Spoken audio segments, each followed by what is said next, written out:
Imaginez découvrir que tout ce que vous pensiez savoir sur votre foi a été construit sur des mensonges délibérés, des mensonges enseignés en secret dans les séminaires cachés au public, des mensonges que Baruch Spinoza, le philosophe juif néerlandais du XVIIe siècle, a méticuleusement documenté dans ses œuvres. Une vérité encore plus troublante, ces mêmes séminaires interdisent toujours la divulgation de ces découvertes aux fidèles. Pourquoi? Parce que ces révélations remettent non seulement en question des dogmes fondamentaux, mais exposent un système construit sur des interprétations manipulées de la vérité historique. Aujourd'hui, vous allez découvrir les 5 mensonges les plus dévastateurs que Spinoza a confirmés à travers son analyse critique des textes sacrés. Des mensonges qui, s'ils étaient révélés amplement, pourraient transformer complètement le christianisme moderne. Préparez-vous, car ce que vous êtes sur le point d'entendre pourrait ébranler vos convictions les plus profondes. Premier mensonge, la Bible a été écrite par les soûls. Prophètes eux-mêmes, depuis votre enfance, vous avez appris que Moïse a écrit le Pentateuque, que David a composé tous les psaumes, que les évangélistes ont été des témoins oculaires de la vie de Jésus. Cette narration romantique de l'autorité scripturale est l'une des bases de l'autorité même de l'Écriture sainte. Mais Spinoza a détruit cette fantaisie avec une précision chirurgicale qui, encore aujourd'hui, fait trembler les séminaires. Dans son traité théologico-politique, Spinoza a démontré que Moïse n'aurait jamais pu écrire les livres qui lui sont attribués. Comment pourrait-il décrire sa propre mort dans le Deutéronome? Comment pourrait-il se référer à lui-même à la 3e personne constamment? Comment pourrait-il mentionner des événements qui se sont produits des siècles après sa mort? Mais Spinoza a été encore plus dévastateur. Il a identifié des anachronismes historiques impossibles. Dans la Genèse, Abraham rencontre des Philistins, mais les Philistins ne sont arrivés dans la région qu'au XIIe siècle avant J.B.C., bien après la supposée époque patriarcale. Les patriarches utilisent des chameaux pour le transport, mais la domestication des chameaux dans la région n'a eu lieu qu'au Xe siècle avant J.B.C. Le texte mentionne des villes qui n'ont existé que des siècles plus tard. Le livre du Deutéronome contient l'expression « jusqu'à ce jour », se référant à des monuments et des coutumes qui existaient à l'époque de l'écrivain, non à l'époque de Moïse. Cela révèle qu'il a été écrit longtemps après les événements qu'il décrit prétendument. Spinoza a montré que des expressions comme « de l'autre côté du Jourdain » n'ont de sens que si elles sont écrites par quelqu'un qui se trouvait déjà en Canaan. Et non par Moïse dans le désert. La preuve est accablante. La Bible a été compilée par des éditeurs anonymes, des siècles après les événements qu'elle décrit. Ces éditeurs avaient des agendas politiques spécifiques, modelant les récits pour légitimer les pouvoirs terrestres. Le nom même Israël, mentionné dans la Genèse, n'a existé comme royaume que longtemps après la supposée époque patriarcale. Spinoza a démontré que le Pentateuque a été compilé pendant ou après l'exil babylonien au VIe siècle avant J.C. Utilisant d'anciennes traditions orales pour créer une identité nationale unifiée, les prêtres exilés avaient besoin de récits fondateurs qui légitimassent leur retour en terre promise et leur autorité religieuse. Spinoza est allé encore plus loin. Il a montré que de nombreux livres bibliques sont des collages de traditions orales conflictuelles, cousus par des rédacteurs qui tentaient d'harmoniser des versions incompatibles de la même histoire. C'est pourquoi nous trouvons 2 versions de la création dans la Genèse, 2 récits du déluge, de multiples généalogies contradictoires. Dans les séminaires, les futurs pasteurs apprennent la théorie documentaire, qui confirme les découvertes de Spinoza. Ils connaissent les sources J, E, D et P qui composent le Pentateuque. Ils connaissent les débats sur la datation des évangiles. Mais lorsqu'ils arrivent à la chair, ils prêchent comme si ces textes étaient des lettres directes de Dieu. Pourquoi ce mensonge persiste-t-il? Parce que l'autorité pastorale dépend de l'infaillibilité biblique. Admettre que la Bible est une œuvre humaine, pleine de contradictions et d'agendas politiques, serait admettre que l'interprétation exige des connaissances historiques et critiques, et non seulement une foi aveugle, et cela diminuerait considérablement le pouvoir clérical. Deuxième mensonge. Jésus a fondé le christianisme. C'est peut-être le mensonge le plus fondamental de tous. L'homme. Jésus de Nazareth n'a jamais eu l'intention de fonder une nouvelle religion. Il était un juif pratiquant qui prêchait dans la tradition prophétique juive. Le christianisme comme religion séparée a été une création postérieure, façonnée par des forces politiques que Jésus n'imaginait même pas. Chaque génération a divinisé Jésus un peu plus, jusqu'à ce que l'humanité originelle soit presque entièrement occultée. Un processus insidieux, progressif, une lente déformation de la figure historique. Imaginez la surprise, l'ébranlement. Lorsque l'on découvre que l'image de Jésus, celle que l'on nous a transmise, est le fruit d'une construction progressive, souvent dénaturée. Mais lorsqu'il prêche, les pasteurs présentent Jésus comme s'il était descendu du ciel avec un plan prêt à l'emploi pour créer des églises chrétiennes. Une image simplifiée, une vision manipulée. Ils cachent le fait que le christianisme primitif était divers, avec de multiples interprétations sur qui était Jésus et ce qu'il représentait. Certaines communautés le voyaient simplement comme un prophète, d'autres comme un ange, d'autres encore comme une manifestation divine, une mosaïque de croyances, de perceptions, d'interprétations, un foisonnement de théologie. La vérité historique est gênante, car elle révèle que le christianisme institutionnel est une construction humaine postérieure et non un mandat divin.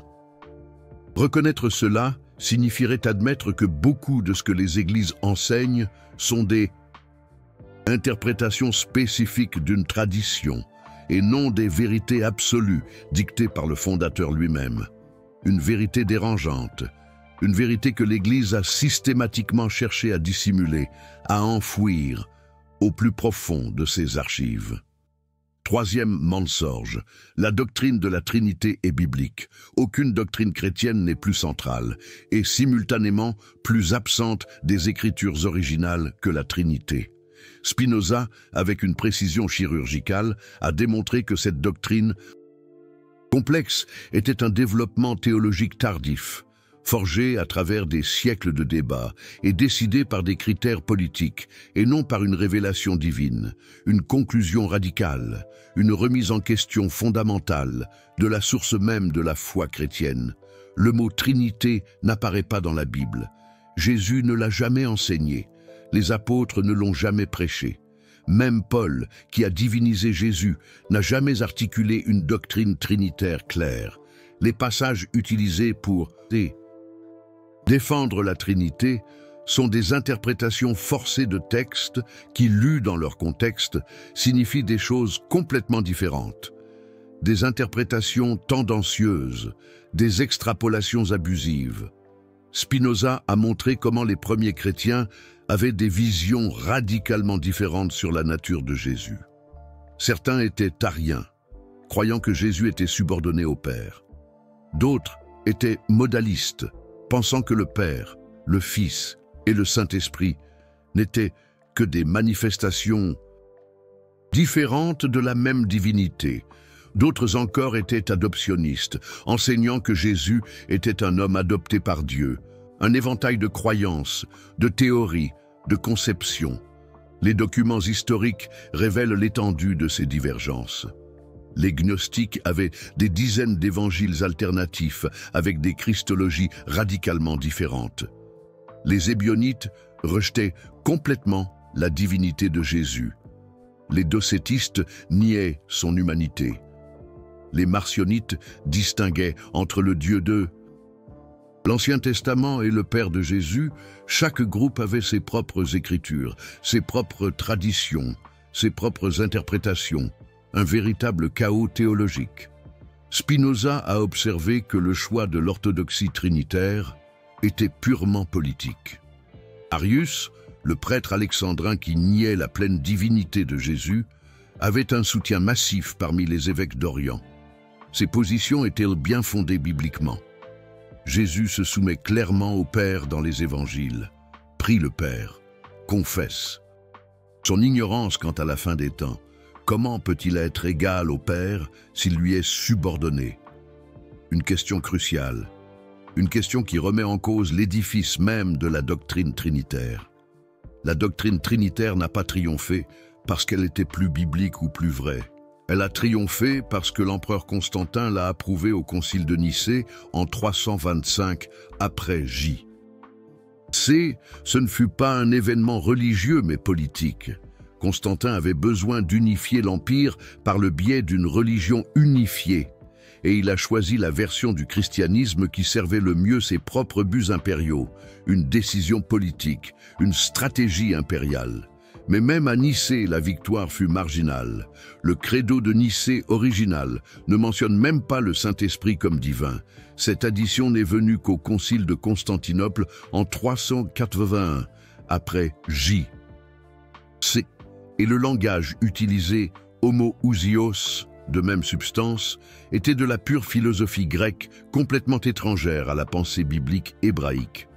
Les évêques orientaux ne l'ont accepté que sous la menace impériale.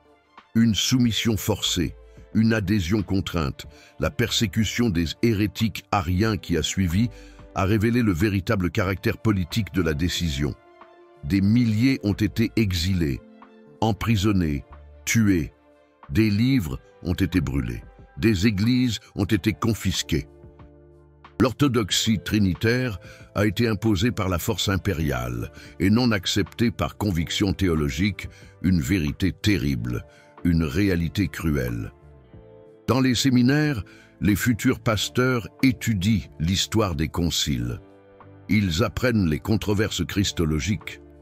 Comment la doctrine trinitaire a évolué à travers des débats philosophiques complexes, utilisant des catégories grecques étrangères à la pensée biblique originale.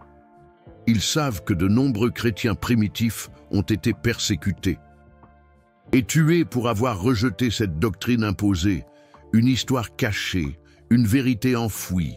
Mais de la chair, ils prêchent la Trinité comme si c'était un enseignement clair de Jésus, comme si elle était explicitement révélée dans les Écritures. Ils utilisent des versets isolés, hors contexte, pour défendre une doctrine qui était fondamentalement une création de la politique impériale romaine, une manipulation, une tromperie, une perversion de la vérité. Ce mensonge persiste parce que la Trinité est devenue le test de l'orthodoxie chrétienne. Questionner sa base biblique reviendrait à questionner l'autorité de siècles de tradition ecclésiastique. Ce serait admettre qu'une grande partie du christianisme dogmatique est une interprétation humaine et non une révélation divine, une vérité inconfortable, une vérité difficile à accepter. Quatrième mensorge, l'Église primitive était unifiée. L'une des images les plus puissantes du christianisme primitif est celle d'une communauté harmonieuse, unie dans la foi, suivant unanimement les enseignements apostoliques. Cette image d'unité originelle justifie l'autorité des églises modernes et leur revendication de continuité historique. Mais Spinoza a révélé cette narration comme une fiction commode, une construction artificielle, une légende. La réalité historique est que le christianisme primitif était une mosaïque chaotique de groupes en conflit constant. Les judéo-chrétiens luttaient contre les gentils chrétiens sur la nécessité de la circoncision. Les gnostiques débattaient avec les orthodoxes sur la nature du salut. Les marcionites rejetaient complètement l'Ancien Testament.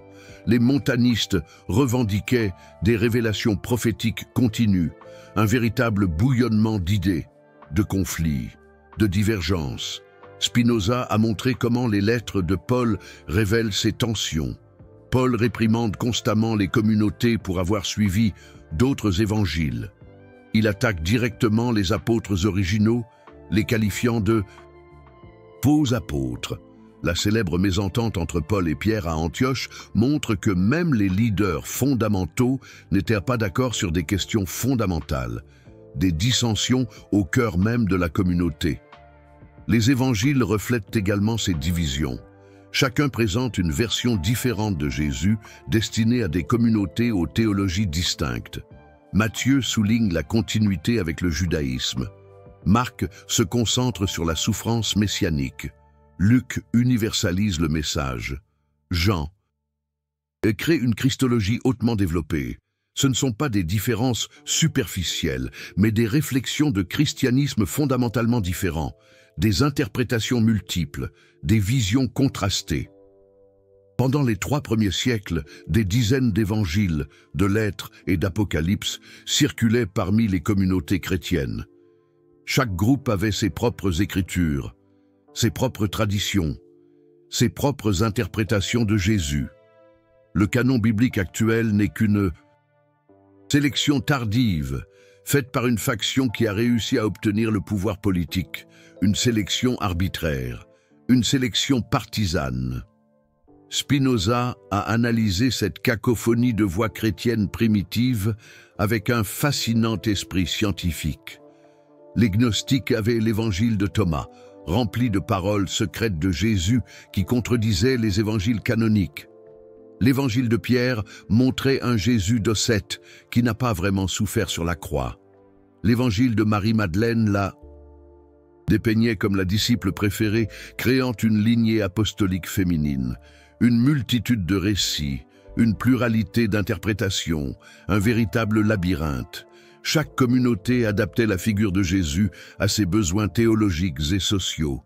Une appropriation, une réinterprétation, une transformation, une construction, au service de ses intérêts.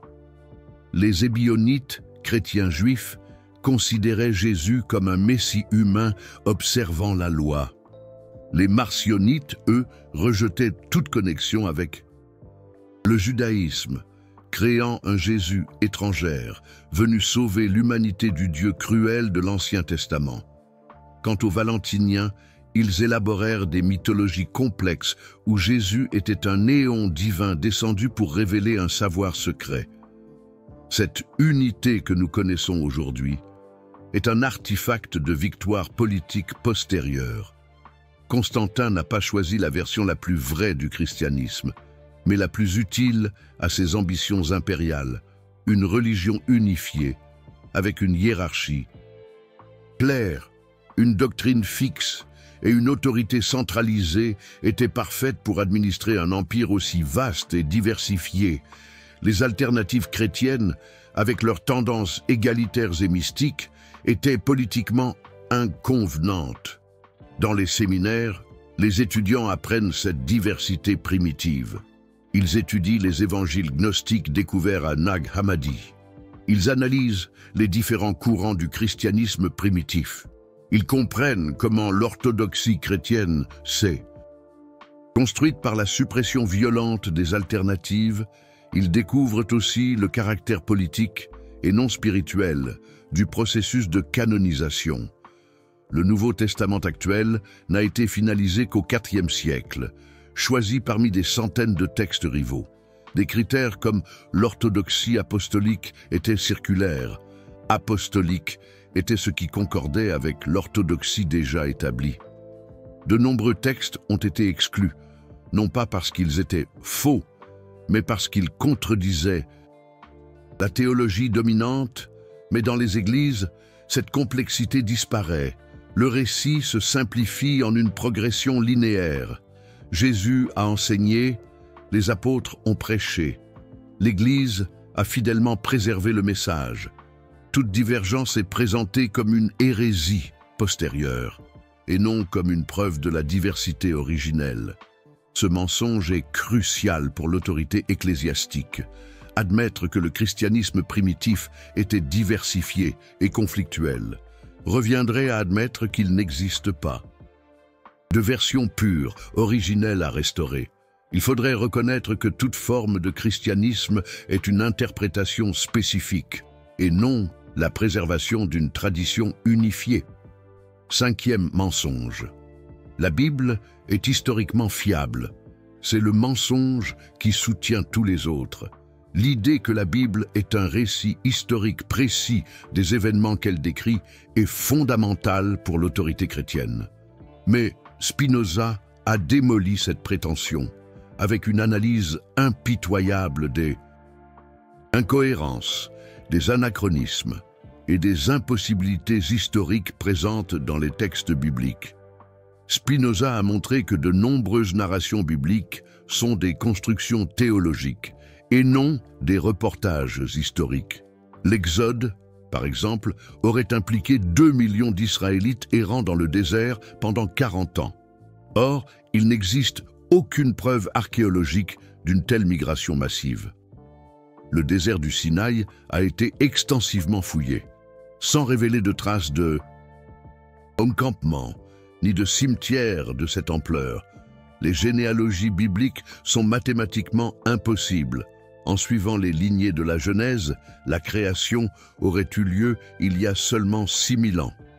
Mais les preuves géologiques, astronomiques et paléontologiques démontrent que la Terre a des milliards d'années, que la vie a évolué progressivement et que les humains modernes sont apparus il y a des centaines de milliers d'années.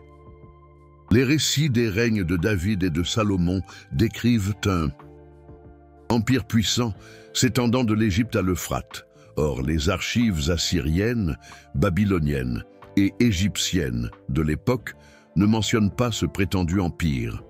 Les fouilles archéologiques à Jérusalem révèlent que la ville était petite et relativement insignifiante à l'époque davidique. Spinoza a été un pionnier dans l'application de la méthode scientifique aux textes sacrés, les traitant comme des documents historiques sujets à la vérification empirique. Il a montré que l'archéologie contredit systématiquement les affirmations bibliques. Jéricho n'avait pas de muraille à l'époque de la supposée conquête de Josué. Haï était inhabité depuis des siècles. La plupart des villes conquises n'existaient même pas à la période décrite. L'Exode, pierre angulaire de l'identité israélite, ne laisse aucune trace archéologique. 2 millions de personnes errant dans le désert pendant 40 ans auraient dû laisser des preuves massives, cimetières, campements, artefacts, ossements. D'animaux, le Sinaï a été extensivement fouillé, sans révéler la moindre preuve de cette migration épique. Les archives égyptiennes détaillées de l'époque ne mentionnent pas la perte d'une population d'esclaves aussi importante. Les narrations bibliques elles-mêmes contiennent des impossibilités logistiques. Comment Moïse pouvait-il communiquer des lois verbalement à 2 millions de personnes sans amplification? Comment cette foule se déplaçait-elle en formation militaire à travers des dungeons d'audience? Défilés étroits. Comment trouvait-il assez d'eau et de nourriture dans un désert aride? Spinoza a remarqué que ces histoires fonctionnent comme de la théologie et non comme de l'histoire. Même les évangiles contiennent de graves problèmes historiques. Luc date la naissance de Jésus pendant le recensement de Quirinius, qui a eu lieu en 6 après J.C., mais Matthieu la place pendant le règne d'Hérode, qui est mort en 4 avant J. Cette divergence d'au moins 10 ans montre que les évangélistes ne disposaient pas d'informations historiques précises sur la naissance de Jésus. Plus problématique encore, il n'existe aucune preuve contemporaine de l'existence historique de Jésus en dehors des textes chrétiens. Aucun historien romain, juif ou grec de l'époque ne le mentionne. Philon d'Alexandrie, qui a écrit abondamment sur les mouvements messianiques juifs contemporains, ne mentionne jamais Jésus, Joséphus, qui détaille. D'autres prétendants messianiques n'a que 2 passages sur Jésus, qui ont été clairement interpolés par des copistes chrétiens postérieurs. Dans les séminaires, les futurs pasteurs apprennent ces problèmes historiques.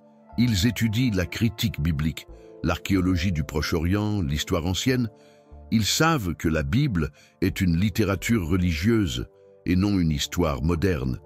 Ils comprennent que ces auteurs avait des buts théologiques et non historiographiques. Beaucoup de professeurs de séminaire sont honnêtes sur ces limitations. Ils enseignent que la Bible est vraie au sens théologique et non nécessairement factuelle. Ils expliquent que les anciennes narrations religieuses utilisaient des méthodes littéraires différentes des normes historiques modernes, mais cette nuance se perd dans la prédication populaire. De la chair, les histoires bibliques sont présentées comme des événements littéraux. L'Exode s'est déroulé exactement comme décrit. David a vraiment conquis un empire. Jésus est né exactement au moment où les évangiles le disent. La complexité académique est remplacée par des certitudes simplistes. Ce mensonge est particulièrement dangereux car il crée un faux choix. Soit vous acceptez la Bible comme historique, soit vous rejetez complètement la foi. De nombreux jeunes élevés avec cette attente abandonnent le christianisme lorsqu'ils découvrent les problèmes historiques des textes bibliques.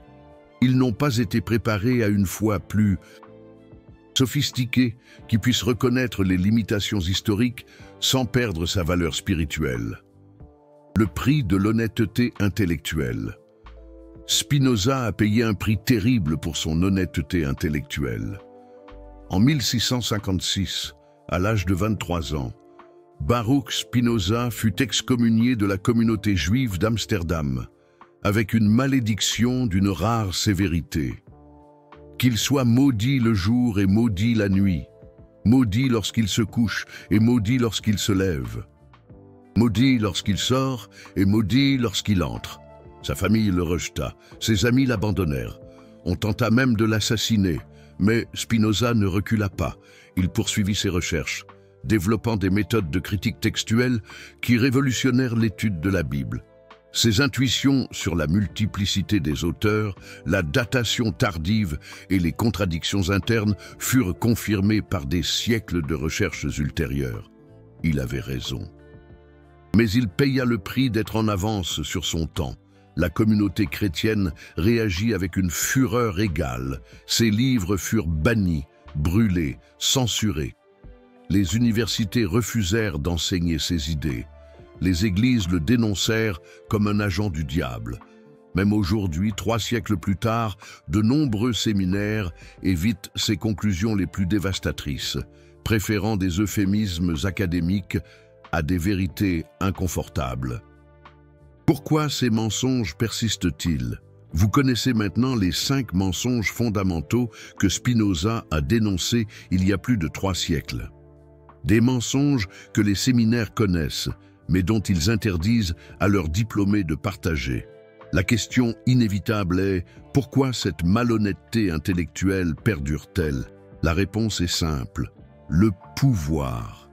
Chacun de ces mensonges soutient l'autorité cléricale de manière spécifique. L'autorité prophétique de la Bible garantit son infaillibilité. La fondation divine du christianisme légitime, son universalité. La doctrine trinitaire établit l'orthodoxie. L'unité primitive justifie l'autorité institutionnelle. La fiabilité historique valide toute la structure. Plus fondamentalement, ces mensonges protègent le modèle économique religieux. Les églises dépendent de l'idée qu'elles possèdent des vérités exclusives, des interprétations autorisées, un accès privilégié au divin. Admettre que leurs doctrines sont des constructions humaines historiques reviendrait à admettre que toute personne instruite peut interpréter des textes anciens, questionner les traditions, chercher la spiritualité de manière indépendante. Admettre ces vérités signifierait reconnaître que le christianisme est une religion humaine, développée historiquement, soumise à des interprétations et à des réformes. Cela ne le détruirait pas, mais le humaniserait. Les pasteurs devraient admettre qu'ils sont des interprètes de tradition et non les porte-paroles de vérités absolues. Quelques courageux clercs ont tenté cette honnêteté. Des évêques comme John Shelby Spong ont écrit ouvertement sur ces problèmes, mais ils ont été marginalisés, attaqués, forcés de quitter leur poste de direction. Le système institutionnel punit l'honnêteté intellectuelle parce qu'elle menace la structure du pouvoir. Spinoza a payé le prix de son honnêteté. Il a été excommunié par la communauté juive d'Amsterdam. Il a vécu isolé. Ses livres ont été bannis. Mais son courage intellectuel a ouvert la voie à la pensée critique moderne. Il a montré que questionner les textes sacrés n'est pas de la blasphémie, mais une responsabilité intellectuelle. La conspiration du silence. Mais pourquoi ces vérités restent-elles cachées? La réponse révèle une conspiration du silence qui implique non seulement les leaders religieux, mais toute la structure éducative et culturelle qui soutient le christianisme institutionnel. Les séminaires théologiques vivent une schizophrénie intellectuelle. Dans les salles de classe, les professeurs enseignent la critique biblique avancée, l'histoire des religions, l'analyse textuelle scientifique. Les étudiants apprennent sur les sources documentaires du Pentateuque, l'évolution de la Christologie, la diversité du christianisme primitif. Des mémoires explorent les contradictions bibliques avec rigueur académique. Mais au moment de la remise des diplômes, une transformation sinistre se produit. Ces mêmes étudiants, maintenant pasteurs ordonnés, montent en chair et prêchent comme s'ils n'avaient jamais rien appris de ce qu'ils ont étudié. L'honnêteté intellectuelle est remplacée par une simplicité stratégique. La complexité historique disparaît au profit de certitudes réconfortantes. Cette trahison de l'honnêteté intellectuelle n'est pas accidentelle, elle est systématique. Les dénominations religieuses exercent un contrôle subtil mais efficace sur leurs clercs. Les pasteurs qui remettent en question les doctrines fondamentales perdent leur poste, sont transférés dans des congrégations plus petites et voient leur carrière dépérir. Le système récompense la conformité et punit l'authenticité. La pression ne vient pas seulement d'en haut. Les congrégations résistent également à la complexité. Les fidèles veulent des certitudes simples, pas des questions compliquées. Ils veulent que leurs croyances soient validées, pas remises en question. Les pasteurs honnêtes sont souvent confrontés à des révoltes de membres, à des baisses des offrandes, à des demandes de démission. L'honnêteté ne paie pas les factures. Les universités laïques sont complices de ce silence.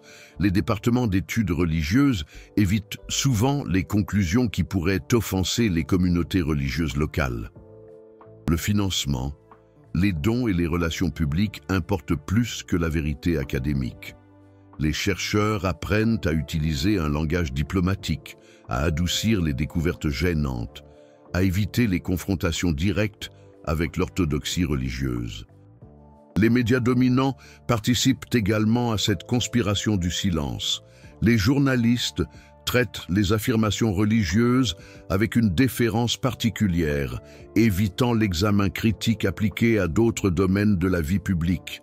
Les documentaires sur le christianisme primitif se concentrent sur des aspects superficiels, évitant les questions fondamentales sur l'authenticité historique. Le respect religieux devient un obstacle à l'enquête honnête. La vérité vous libérera. Ces révélations peuvent être perturbantes, surtout si vous avez grandi en croyant à la version simplifiée du christianisme. Mais souvenez-vous, connaître la vérité ne détruit pas la foi authentique. Elle la purifie simplement des éléments faux. De nombreux chrétiens tout au long de l'histoire ont conservé une foi profonde tout en reconnaissant les limites humaines de leur tradition. Ils ont trouvé Dieu non dans l'infaillibilité des textes anciens, mais dans l'expérience vivante de l'amour, de la justice et de la transcendance. Jésus lui-même, selon les évangiles, a critiqué les leaders religieux qui privilégiaient les traditions humaines à la compassion authentique. Il valorisait l'honnêteté par rapport à la conformité, la justice par rapport à l'orthodoxie, l'amour par rapport à la doctrine. Spinoza n'était pas athée. Il croyait profondément à une réalité divine qui imprégnait toute la nature. Mais il rejetait les anthropomorphismes primitifs de Dieu et les manipulations autoritaires de la religion. Sa spiritualité était plus pure parce qu'elle était plus honnête. Imaginez ce que serait le christianisme s'il embrassait ses vérités au lieu de les cacher. Une religion basée sur l'honnêteté intellectuelle serait plus attrayante pour les esprits modernes. Une foi qui reconnaît ses limites historiques serait plus humble et plus inclusive. Une spiritualité qui admet les incertitudes serait plus authentique que le dogmatisme artificiel. Certains mouvements chrétiens tentent déjà cette honnêteté. Des théologiens progressistes écrivent sur le christianisme post-dogmatique ou la foi post-moderne. Des communautés émergentes expérimentent des liturgies qui reconnaissent des ambiguïtés bibliques. Des pasteurs courageux prêchent un Jésus historique, sans défendre l'infaillibilité scripturaire. Mais ces mouvements restent marginaux, car ils menacent des structures de pouvoir établies.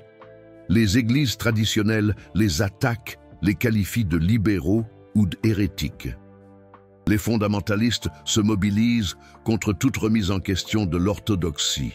L'establishment religieux protège ses mensonges, parce qu'il protège son pouvoir. Vous n'avez pas besoin d'abandonner votre foi pour connaître ces vérités, mais vous devez choisir. Voulez-vous une religion fondée sur des mensonges réconfortants ou une spiritualité ancrée dans l'honnêteté intellectuelle? Le choix vous appartient. Et si vous valorisez la vérité plus que la commodité, si vous préférez la croissance spirituelle à la conformité doctrinale, alors partagez ces découvertes. Aidez les autres à se libérer des mensonges que les séminaires perpétuent, car, comme l'a dit Jésus lui-même, la vérité vous rendra libre. L'héritage de Spinoza à l'ère numérique. Aujourd'hui, plus de 3 siècles plus tard, les découvertes de Spinoza sont plus pertinentes que jamais. L'ère numérique a démocratisé l'accès à l'information, rendant impossible de maintenir ces vérités complètement cachées. De jeunes connectés découvrent des contradictions bibliques sur des wikis, des débats théologiques sur des forums, des documentaires critiques sur des plateformes de streaming. Cette exposition provoque une crise de foi sans précédent. Des recherches montrent que chaque année, de plus en plus de personnes abandonnent les religions organisées, particulièrement dans les pays développés. Beaucoup citent les découvertes sur les origines historiques du christianisme comme des facteurs décisifs. La conspiration du silence s'effondre sous le poids de la transparence numérique. Mais cette crise est aussi une opportunité. Pour la première fois dans l'histoire, il est possible d'avoir des discussions honnêtes sur les origines religieuses sans craindre de persécutions physiques. Les communautés en ligne permettent aux gens de remettre en question les doctrines sans isolement social. La vérité n'a plus besoin d'être chuchotée en secret. Spinoza serait fasciné par cette démocratisation du savoir. Il rêvait d'une société où la raison et l'investigation critique seraient valorisées au-dessus de l'autorité et de la tradition. Internet réalise ce rêve, au moins partiellement. Chaque vidéo comme celle-ci, chaque article est scientifique partagé, chaque discussion honnête est une victoire sur l'ignorance institutionnalisée. Choisissez votre chemin. Nous arrivons à la fin de ce voyage à travers les mensonges que les séminaires perpétuent. Vous connaissez maintenant des vérités que beaucoup de pasteurs connaissent, mais ne partageront jamais. La question est, que ferez-vous de cette connaissance? Certains choisiront la négation. Ils rejetteront ces preuves comme des attaques contre la foi, se réfugiant dans des bulles de confirmation qui renforcent les croyances préexistantes. D'autres ressentiront de la colère d'avoir été trompés, abandonnant complètement toute quête spirituelle. Ces deux réactions sont compréhensibles, mais limitantes. La troisième option est plus difficile, intégrer ces vérités dans une spiritualité plus mature. Reconnaître que des textes anciens peuvent avoir une valeur spirituelle sans être historiquement précis. Trouver un sens dans les traditions humaines sans avoir besoin d'une origine divine. Embrasser le mystère sans exiger une certitude dogmatique. Spinoza offre un modèle pour cette intégration. Sa philosophie panthéiste trouvait la divinité dans la nature même, non pas dans des livres anciens ou des autorités religieuses. Son éthique était basée sur la raison et la compassion, non pas sur des commandements arbitraires. Sa spiritualité était profonde précisément parce qu'elle était honnête. De nombreux penseurs ont suivi des chemins similaires. Einstein admirait profondément Spinoza, trouvant la religiosité dans l'ordre mathématique de l'univers. Carl Sagan voyait la spiritualité dans le cosmos évolutif. Marc Aurèle trouvait la sagesse dans la philosophie stoïque sans avoir besoin de Dieu anthropomorphique. L'avenir de la spiritualité.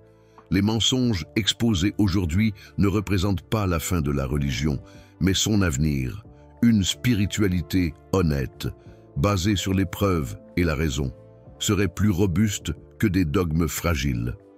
Une foi qui survit à l'examen critique est plus précieuse que des croyances qui exigent l'ignorance.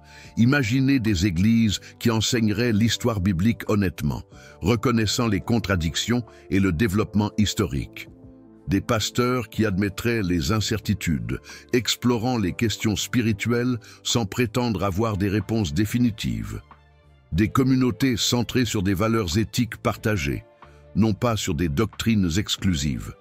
Cette transformation a déjà commencé dans certaines confessions progressistes, l'Église d'Angleterre, les luthériens scandinaves, les presbytériens américains. De nombreux groupes intègrent la scholarship critique dans leurs théologies officielles. Ils ont découvert que l'honnêteté renforce la foi. Elle ne la détruit pas, mais la résistance est féroce.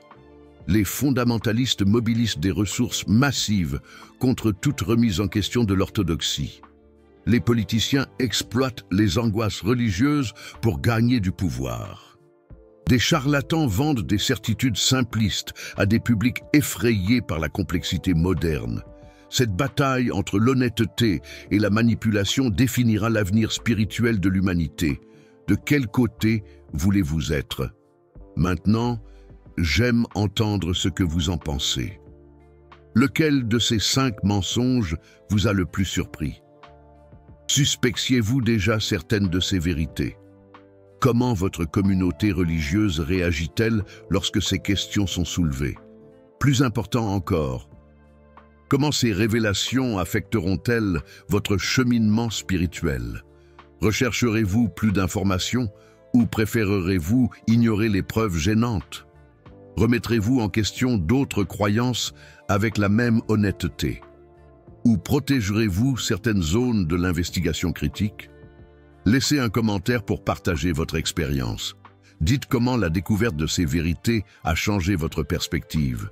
D'autres pourraient bénéficier de votre honnêteté et de votre courage.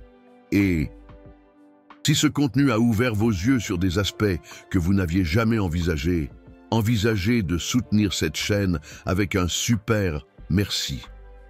Votre contribution nous permet de continuer à mettre ces vérités cachées en lumière. En faisant face à la résistance institutionnelle qui préfère vous maintenir dans l'ignorance. Chaque soutien est un vote pour l'honnêteté intellectuelle sur la manipulation religieuse. C'est un choix pour la vérité sur les mensonges réconfortants. C'est un investissement dans l'avenir d'une spiritualité plus authentique et moins autoritaire. Rappelez-vous, remettre en question n'est pas un manque de foi, c'est une maturité spirituelle. Et la vérité, aussi inconfortable soit-elle initialement, nous conduit toujours à une compréhension plus profonde et plus authentique de la réalité divine. Spinoza a payé un prix terrible pour ses découvertes, mais il a ouvert une voie que nous suivons encore. Chaque personne qui choisit l'honnêteté plutôt que la conformité honore son héritage. Merci beaucoup d'avoir eu le courage de regarder jusqu'à la fin. Abonnez-vous à la chaîne pour plus de révélations que les séminaires ne veulent pas que vous connaissiez. Activez la cloche pour être notifié lorsque nous publierons de nouveaux contenus qui remettent en question les orthodoxies établies. Et à la prochaine vidéo, gardez l'esprit ouvert et votre esprit critique. La vérité vous attend, mais elle exige du courage pour être embrassée. Imaginez, découvrir que tout ce que vous pensiez savoir sur votre foi a été sciemment bâti sur le mensonge. Des mensonges enseignés en secret dans les séminaires, cachés au grand jour. Des mensonges que Baruch Spinoza, le philosophe juif néerlandais du XVIIe siècle, a méticuleusement documentés dans ses œuvres. Une vérité encore plus troublante. Ces mêmes séminaires interdisent toujours la divulgation de ces découvertes aux fidèles. Pourquoi? Parce que ces révélations remettent en question non seulement des dogmes fondamentaux, mais exposent un système entier, un système construit sur des interprétations manipulées de la vérité historique. Un système dont les racines plongent dans les profondeurs du temps. Une toile d'araignée complexe, tissée de secrets et de manipulations.